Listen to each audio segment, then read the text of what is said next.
This is the Healthy Business Podcast, the show for ambitious business owners who want to grow and scale in a healthy way. I'm Sarah Cook, and I'll be sharing with you tips, inspiration, and proven methods from leading business experts, entrepreneurs, and health and wellness professionals to help you grow your business with more income and having more impact, but in a way that works for you. Because when you have clarity and strategy, you can achieve the results you want. Hello and welcome to this episode of the Healthy Business Podcast. And today I'm going to be talking about work-life balance. It is one of the phrases that I hear so often and one of the things that I know a lot of people strive for. So I'm going to be talking about that and actually why I don't believe in the phrase work-life balance. So we're going to be talking and delving into some different areas of how we can really achieve that balance that we want to within our lives, within our businesses. Now, first of all, I'm going to start with the definition of a work-life balance. So if you Google this, it comes up as the division of one's time and focus between working and family or leisure activities. Now, for me, it's all life. So whatever we're doing, whether it's business, whether it's leisure activities, that's all still life. So whatever happens in one is going to happen and it's going to affect the other. And as business owners, we get to choose. And for me, that's really exciting. We get to choose how we run our businesses. And ideally, it should enable you to have the life that you choose as well. That's the whole reason that we are running our own business, is that you're passionate about what you do. You want to have an impact, but you want to be able to run your life in the way that you want to. So it doesn't mean that you have to stop working. It doesn't mean that you don't need to work hard or do things in a way that isn't aligned to you. Actually, for me, it is about focusing on the things that are aligned to you. It's about being smarter with what you do, how you do it, and when you do it, as well as exploring systems and support that enable you to focus on the things that actually do light you up and give you the energy and the joy. So, in this episode, we're going to be exploring how you can create a business that gives you the life that you want rather than your life working around your business. And as I said earlier, when I speak to many business owners, the reason that they do what they do is that they want that flexible freedom. They want enough money to make choices, to do the things that they choose to do, but also to have that flexibility and that time back as well. So when we're thinking about work and life, as I said, it's all part of life and there is that equilibrium. It's about time, it's about money, it's about lifestyle, and all of that in combination. That's really what we're trying to create, an equilibrium, a balance across when we're running our own business. It isn't about one or the other, because if we do one of those and we focus on one of them, it's going to have an impact on the other. So it's about finding that balance. And as you are the CEO, you get to choose. So, really thinking about what your goals are, your financial, your lifestyle goals, but also your personal and your business goals. When you look at them all together, then you can start creating the life that you want to, the business that you want to. So, what I'm going to take you through is a quick framework on really how you can start identifying these things, especially if things are feeling a little bit off balance at the moment.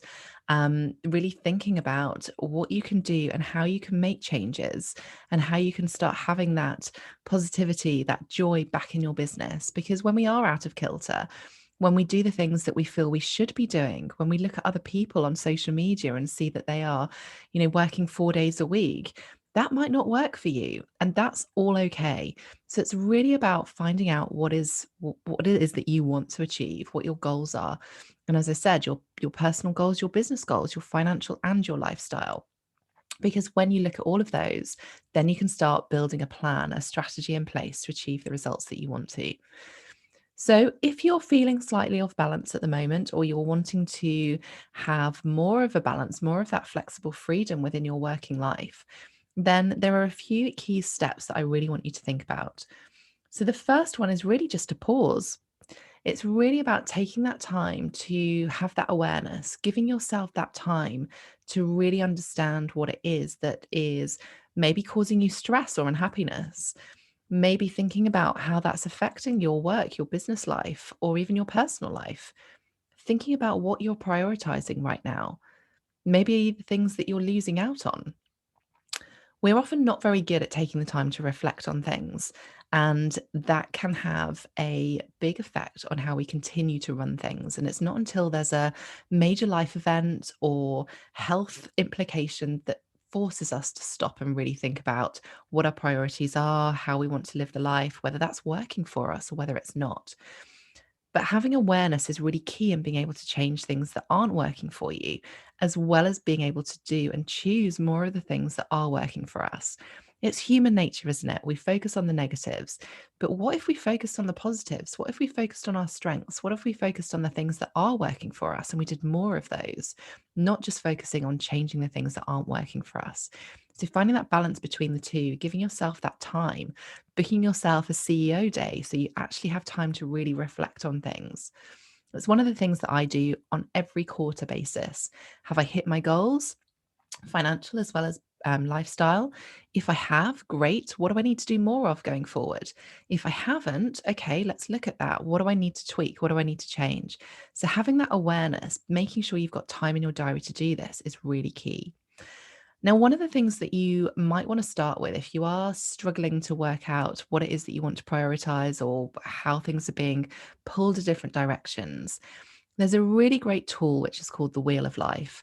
And this looks at different areas within your life, work being just one of those, hence why I don't like the work life balance phrase, because work is just one pillar of your life.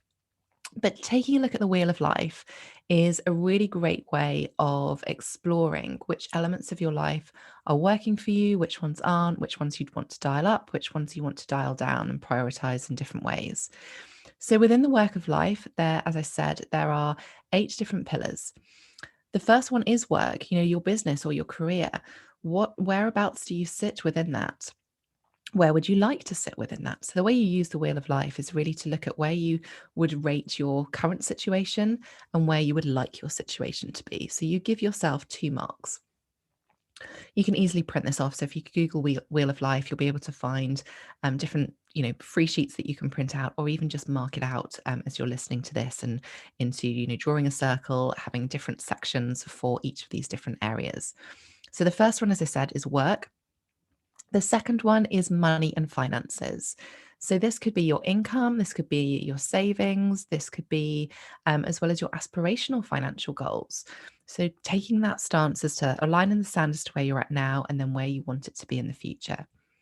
The third pillar is health. How are you feeling? What's your energy like? Are you doing things that are draining you? Are you doing things that light you up? Are you giving yourself space and time to look after your health? Are you doing exercise? Are you doing movement? It doesn't have to be hardcore exercise. Are you nourishing your body? Are you looking after it from a sleep perspective? Are you giving it enough rest and self care? Relationships is the next pillar. So, this is your family, your friends, your work colleagues, your team, any relationships that you're having. How do you feel about them? What is working for you? Maybe there's a shift that you want to make in some of them, not all of them. It might be that you're spending time with people who are draining your energy, who are always criticizing you. They don't always need to be a part of that going forward. As I said, you're the decision maker. You get to make those choices. It's about prioritizing these and understanding which ones are going to make a difference to how you feel happy, how you get your enjoyment out of life. And that moves on to the next pillar, which is love and romance.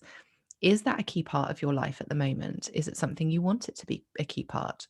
It doesn't have to be, just purely romantically. It could be linked into that relationships with your family, your children. Personal growth and development is the next pillar. Are you developing yourself? Are you giving yourself time to learn new skills, new things? Is there something you've always wanted to do, but you don't give yourself time to do that? Fun and recreation, having joy in your life, doing things that actually light you up, that you get excited about, whether that's work, whether that is in life. Really thinking about that. Are you giving yourself that space? And your physical environment, where are you working? Who are you spending your time with? Are you in a cluttered area?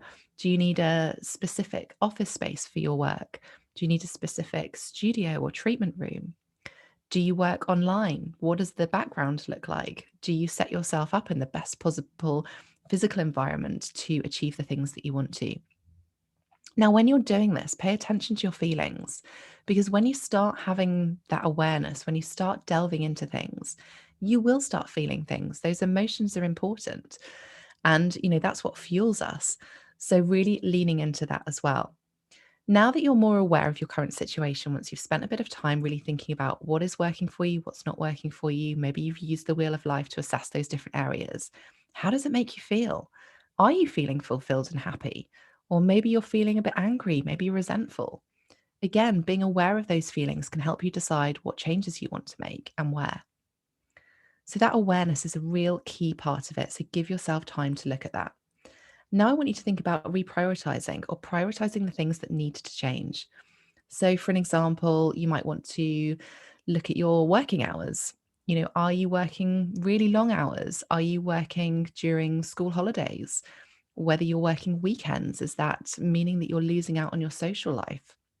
Thinking about how you're spending your time, how you are bringing in the money, what your lifestyle looks like, how your health is, all of those things. Look at reprioritizing just little things. And then I want you to consider your alternatives. So, is there anything in your life or within your business that you can change? Maybe it's a slight tweak. These new priorities become the actions that you're striving towards. So, exploring different pathways to make those changes. Tune into what's giving you energy and maybe what isn't giving you energy. Focus on the things that are giving you energy, do more of those.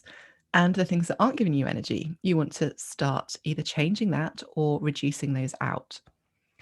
And then give yourself that space to make the changes. You don't necessarily have to do this overnight and, wipe the slate clean. This could be about making small changes. And in fact, we're much more likely to stick to new habits if we just focus on 2 to 3 things at a time. So maybe it is putting new working hours in place, changing your boundaries. Maybe it's not checking your emails at the weekend. Maybe it's not responding to clients after a certain day or certain hour of the day. So, really thinking about those 2 to 3 things that you could implement right away, focusing on those new habits, and try that for a month. And then set a time in a month's time to reflect, to assess, and then potentially to tweak again. It's so important that you give yourself that space. If something's not working for you, we need to look at why, we need to assess that, and then we need to make changes. Now, you don't necessarily need to do all these things on your own. So it might be that as part of your analysis, as part of your pathways to success, those changes that you want to make, maybe it's about having a support system. You don't need to do everything on your own, and you certainly shouldn't be doing everything on your own if you're in your business. Thinking about those support systems, if you're wanting to free up more time, what could you do? Is it about getting a virtual assistant? Is it about getting a cleaner to support you at home? Thinking about what it is that you need. Maybe it's about, if you're finding yourself spending all your time going and doing the food shopping, maybe it's about creating an ongoing list and doing online shopping. So many little tweaks that you can make, and this will be all individual to you. From a business perspective, if something's not working, maybe it's about, getting someone and getting some support from someone, a business coach, a business mentor who has trodden that path ahead of you. You don't need to do things on your own.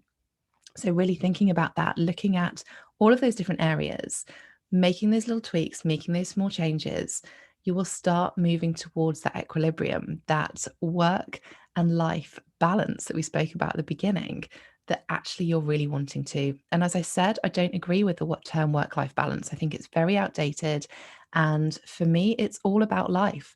It's about creating that business that works for you to enable you to live the life that you want to have that flexible freedom, to work with the clients that you love working with, to encourage those relationships that you enjoy spending time with people, whether that's clients, whether that's your family, friends. It's about living the optimal health for you. So this isn't about, competing against anyone else. We've all got different life goals. We've all got different business goals, and all of those are absolutely valid and all of them are okay. But we need to make sure that we're doing it in a way that works for you, that feels aligned to you, that isn't compromising your health, that doesn't lead to burnout, that doesn't lead to overwhelm. It's about creating that business to enable you to have the life that you want to.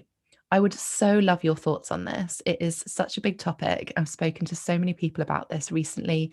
It's come up a lot on social media, this idea of what a good work-life balance should be. And for me as a business owner, the best way to do it, the best way to think about it, is something that works for you. So if someone is shouting about the fact that they're working 4 days a week, that might work for them. For me, I tried that. It doesn't actually work for me. I started getting those Monday and Sunday evening blues. 4 day a week, giving myself a 3 day weekend. My kids are still at school. So actually, I want to work in those the hours that they're at school, but I don't work every day. I don't start work the minute that they go to school. I do the things that light me up. I do my exercise, I do my self-development all during that time. And I will take days off as and when I want to. So it doesn't have to be rigid. I love that flexibility. I don't want to be stuck in a rigidity of 4 days a week. Some days I do work 4 days. Some days I only work 2 days. All of that is okay, but really understanding what it is that does work for you is the most important thing. So reach out to me, let me know your feedback on this. Leave a comment, leave a review, come and check me out on Instagram at Sarah Cook Coaching and leave me a comment on there. I'd love to have a conversation with you about this because I know it's something that every business owner strives for, and they feel like they need to do what they should be doing rather than actually what lights them up and how they want to run their lives. So I hope you've enjoyed today's podcast. Hopefully it's given you some food for thought, and I will see you on the next episode. Thanks for listening to the Healthy Business Podcast. To get your free checklist with 1-minute hacks to accelerate your business and find out more about our community, head to my website, sarahcookmarketing.com/healthy business.